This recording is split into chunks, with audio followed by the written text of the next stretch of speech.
NBT online में आपका स्वागत है। मैं हूं अमिता किशोर और आज हमारे साथ मौजूद हैं आम आदमी पार्टी के युवा नेता और एमसीडी प्रभारी दुर्गेश पाठक। दुर्गेश पाठक जी, आपका एनबीटी के डिजिटल प्लेटफॉर्म पर बहुत बहुत स्वागत है। बहुत बहुत धन्यवाद जी। तो आज शुरुआत करते हैं उस समय की जब आप यूपीएससी की पढ़ाई करने के लिए दिल्ली आए थे। तो एक यूपीएससी एस्पिरेंट और फिर एमएलए और अब एमसीडी के प्रभारी, तो इस सफ़र को आप किस तरह से देखते हैं? देखिए, हमारे लिए तो बड़ा ही मैजिकल कह सकते हैं। और जिस बैकग्राउंड से या जिस सोच से हम लोग आते हैं, तो कभी पॉलिटिक्स तो सोचा भी नहीं था कि पॉलिटिक्स में भी पार्टिसिपेट करेंगे।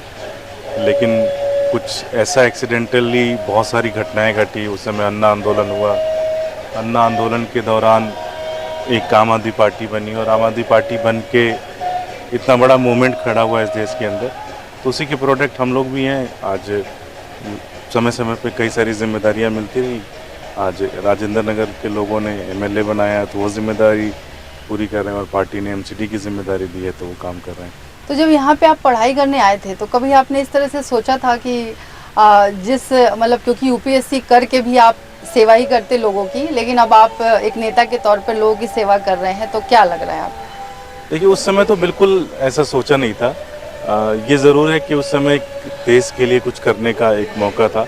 निश्चित रूप से यूपीएससी भी एक अच्छा प्लेटफॉर्म है और ये भी एक बहुत अच्छा प्लेटफॉर्म है। और मुझे ऐसा लगता है कि कहीं ना कहीं पॉलिटिक्स एक पूरी ओवरऑल बड़ी गंदी थी इस देश के अंदर।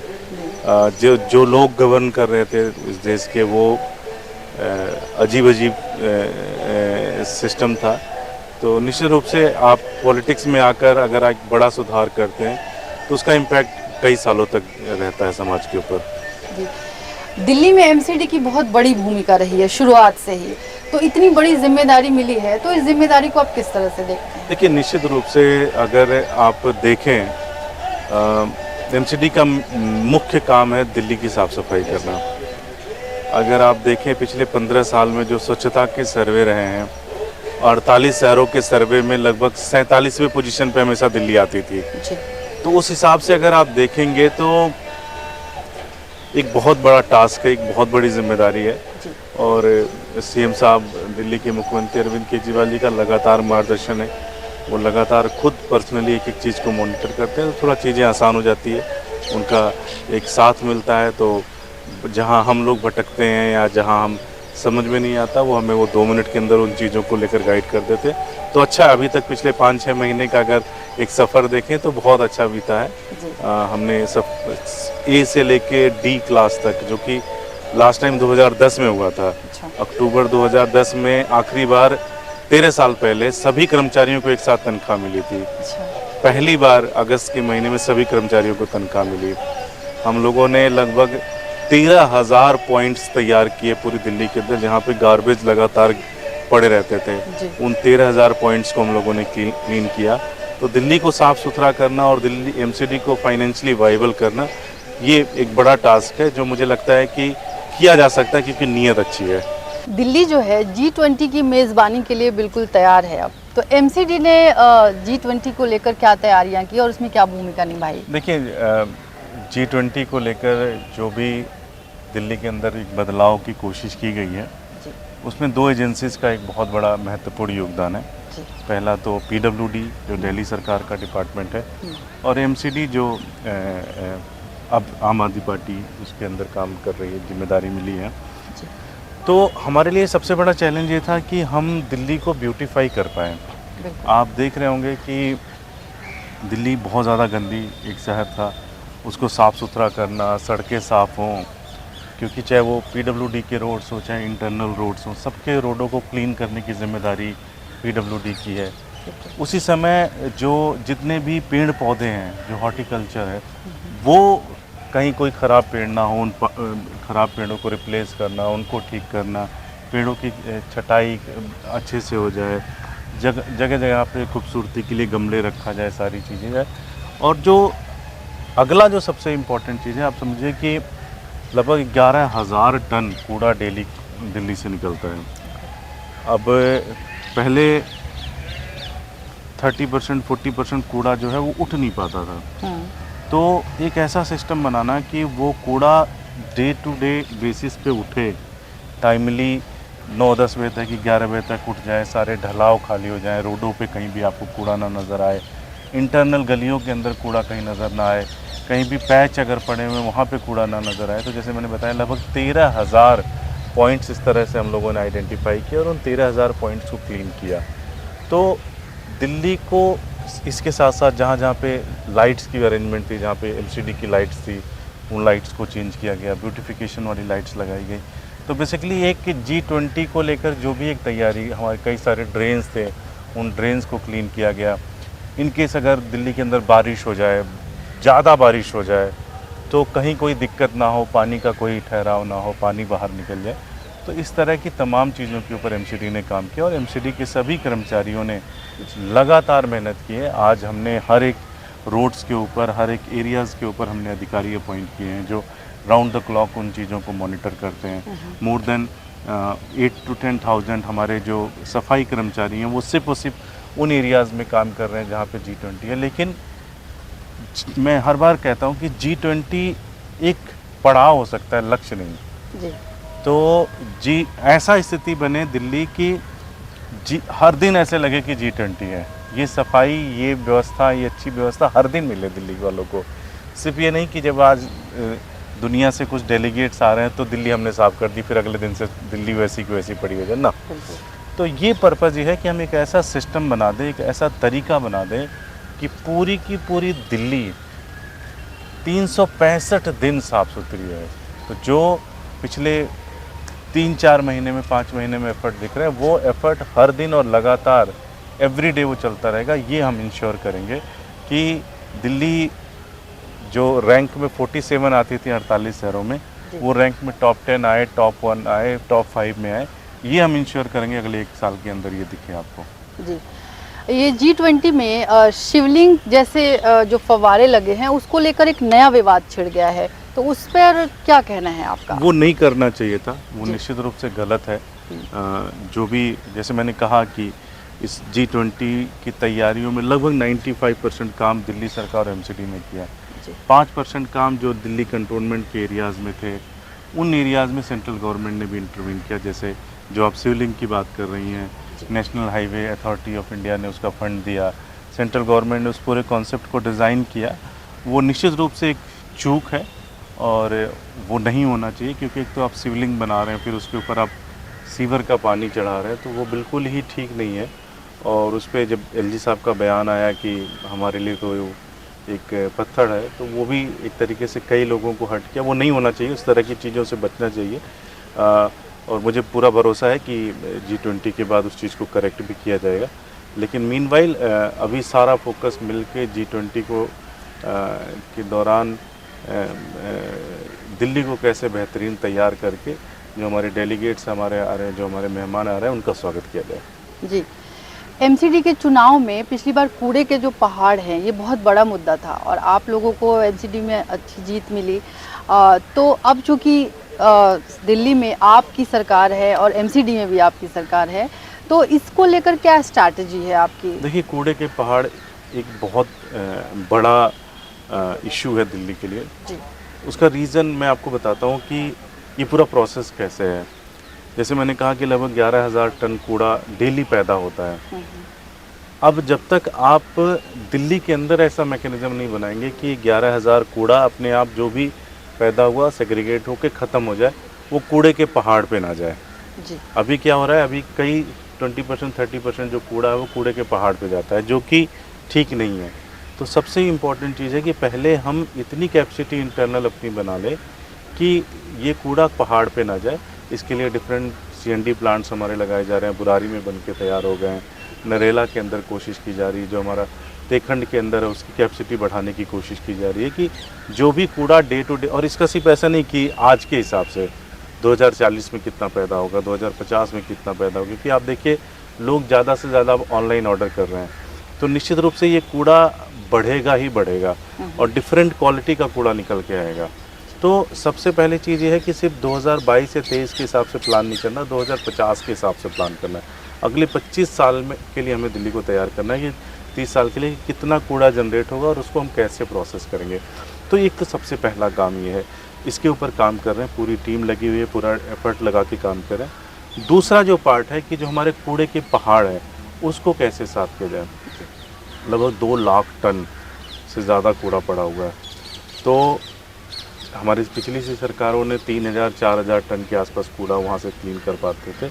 अब हमने लगभग वो जो कैपेसिटी है वो 2 गुना 2.5 गुना से ज़्यादा कर दिया है। साथ ही साथ हम और नए प्लेयर्स लेके आ रहे हैं जिसको हम छोटे छोटे पार्ट्स में डिवाइड कर दें, और बहुत सारी टेक्नोलॉजीज़ लेके आ रहे हैं कि जो हमारा एक तय समय है कि अगले 1.5 से 2 साल के अंदर हम कूड़े के पहाड़ को पूरी तरह से साफ कर दें। दिल्ली के लिए एमसीडी ऐप 311 लॉन्च हो चुका है, तो इसका आइडिया आपको कहाँ से आया और इसका कैसा रिस्पांस मिल रहा है? देखिए, जो सबसे महत्वपूर्ण चीज़ है कि कोई भी अगर आप प्रोजेक्ट चलाते हैं और ख़ासकर सफाई से रिलेटेड जो प्रोजेक्ट है, अगर इसमें आप पब्लिक को इन्वॉल्व नहीं करते, अगर वो कोई भी सिस्टम सिर्फ और सिर्फ ऑफिसर्स के ऊपर डिपेंडेंट है, तो उनकी भी एक कैपेसिटी है।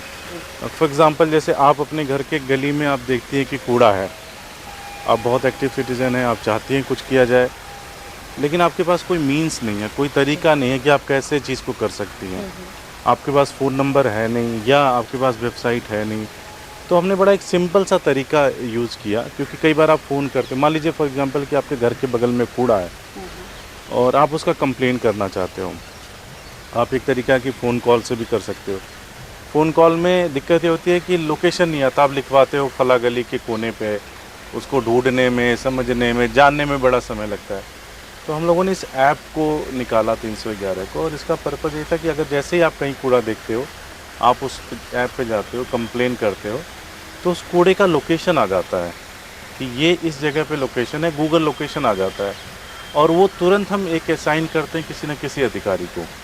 फिर उस अधिकारी की जिम्मेदारी है कि 24 घंटे के अंदर उस कंप्लेन को रिजॉल्व करके अपडेट करें उसी वेबसाइट पे कि हाँ जी रिजॉल्व हो गया, और आप उसको मॉनिटर कर सकते हो, देख सकते हो।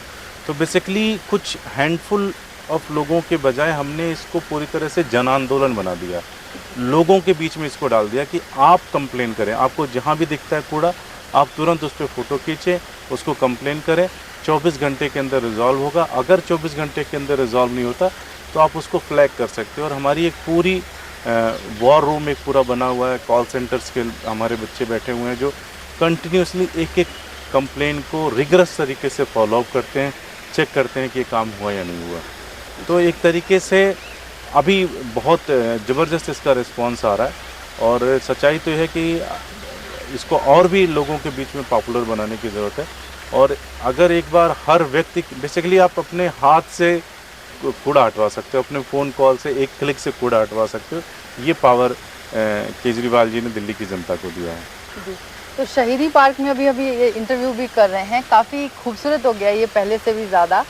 तो आपको क्या लगता है, ये G20 को देखते हुए इसका ब्यूटिफिकेशन किया आप लोगों ने, या पहले से कोई इसको लेकर आपके योजना थी कि आप लोगों ने इसको लेकर इतना काम किया? देखिए, दिल्ली के अंदर या यूँ कहें देश के अंदर कोई इस तरह का पार्क नहीं है जहाँ पे भारत के उद्भव से लेकर आज तक की इतिहास और जितने भी लोगों ने हमारे इस देश को बनाने में अपना कंट्रीब्यूशन दिया, उनको कहीं एक जगह पे श्रद्धांजलि दी जाए। तो ये कॉन्सेप्ट था, और इस कॉन्सेप्ट के ऊपर काम किया गया, और लगातार सरकार में आने के बाद इसके ऊपर काम को और तेज़ किया गया। जो भी दिक्कतें थी, जो हर्डल्स थी, उनको सारी चीज़ों को क्लियर करके इस पूरे के पूरे पार्क को बनाया गया। सबसे इंटरेस्टिंग चीज़ ये है कि ये पार्क पूरी तरह से कूड़े का है। आप भारत माता जी की अगर आप तस्वीर को देखें, आप खुद महसूस करेंगे कि ये बड़ा यूनिक है। ये वो सारी चीज़ें जो हम अपने कबाड़ में फेंक देते हैं, उनको हमने इकट्ठा किया, उसको प्रोसेस किया, डिज़ाइन किया, और उसको फिर इंजीनियर्स ने और हमारे एमसीडी के कर्मचारियों ने उसको बिल्ड करके ये पूरा का पूरा बनाया। तो ये पूरी तरह से एक बड़ा यूनिक सा कॉन्सेप्ट है कि वेस्ट से आपने इस पार्क को तैयार किया, जो अपने आप में बड़ा यूनिक है। और ख़ासकर इस तरह का कॉन्सेप्ट कि देश के शहीदों के लिए, देश के लोगों के लिए जिन्होंने बहुत कंट्रीब्यूशन किया हमारे देश को बनाने के लिए, उनके नाम पे किया जाए। एमसीडी हमेशा से विवादों में रहा है, तो आप लोगों ने 6 महीने में ऐसा क्या किया कि सैलरी का मुद्दा हो, चाहे साफ़ सफाई का मुद्दा हो, तो इन प्रॉब्लम्स के सल्यूशन जो हैं अब मिलने लगे हैं? निश्चित रूप से एमसीडी अगर देखा जाए पिछले 15 साल में हमेशा ही नकारात्मक वजहों से हमेशा चर्चा में रहा। चाहे वो साफ़ सफाई में फिसड्डी होने की बात हो, चाहे कर्मचारियों को तनख्वाह ना देने की बात हो, चाहे वो कोई भी मेजर प्रोजेक्ट के अंदर करप्शन हो, कई कई सालों तक वो प्रोजेक्ट अपना लटका रहने वाली बात हो, हमेशा इसी चीज़ में रहा। पिछले 6 महीने में एक ही चीज़ बदला हुआ है, वो है कि एक अच्छी नीयत वाली सरकार आई है, एक ईमानदार सरकार है, कट्टर ईमानदार सरकार अरविंद केजरीवाल जी के नेतृत्व में अब आई है। और आपको बड़ी इंटरेस्टिंग चीज़ बताऊं कि हमने कोई भी एक्स्ट्रा फंड दिल्ली सरकार से नहीं लिया। जो एक तरीके से पहले बीजेपी के लोग कहते थे कि 13,000 करोड़ रुपए बकाया है, 13,000 करोड़ रुपए बकाया हैं, हमने एक भी रुपए दिल्ली सरकार से नहीं लिया। और उसके बाद भी सही समय पे सबको सैलरी दी, दिल्ली की साफ़ सफाई शुरुआत की बहुत अच्छे से, और जो लंबित प्रोजेक्ट थे, कई कई सालों से जो प्रोजेक्ट अटके हुए थे, उसको भी कंप्लीट करने का काम शुरू किया हम लोगों ने।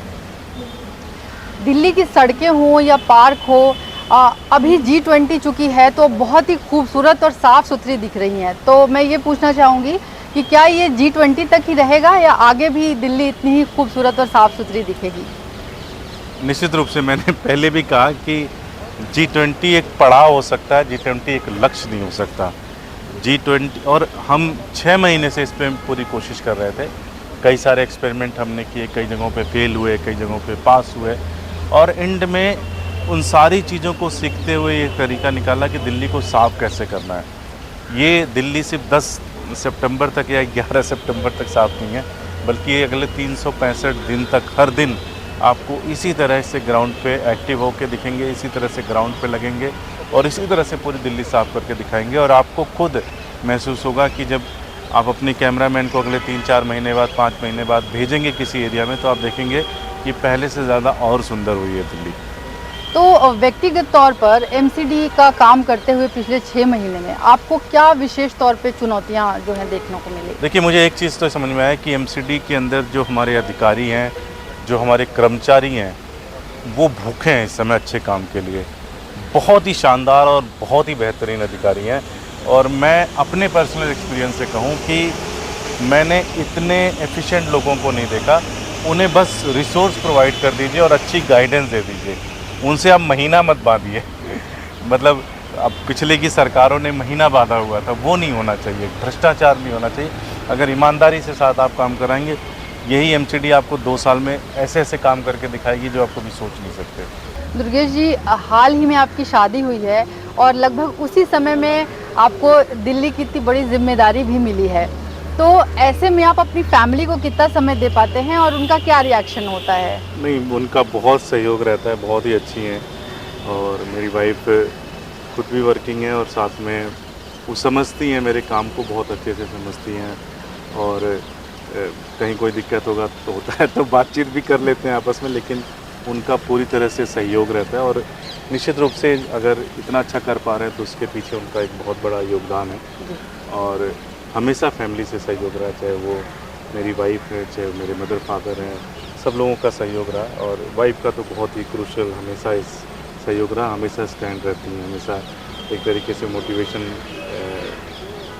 से मोटिवेशन हमेशा बना के रखती हैं कि मैं अच्छा काम कर सकूं। अगर भी लेट भी आता हूं तो वो समझती हैं इन सारी चीज़ों को। जी, दुर्गेश जी, हमें समय देने के लिए बहुत बहुत शुक्रिया और बाकी खबरों के लिए आप जुड़े रहिए NBT ऑनलाइन से। Thank you so much ji.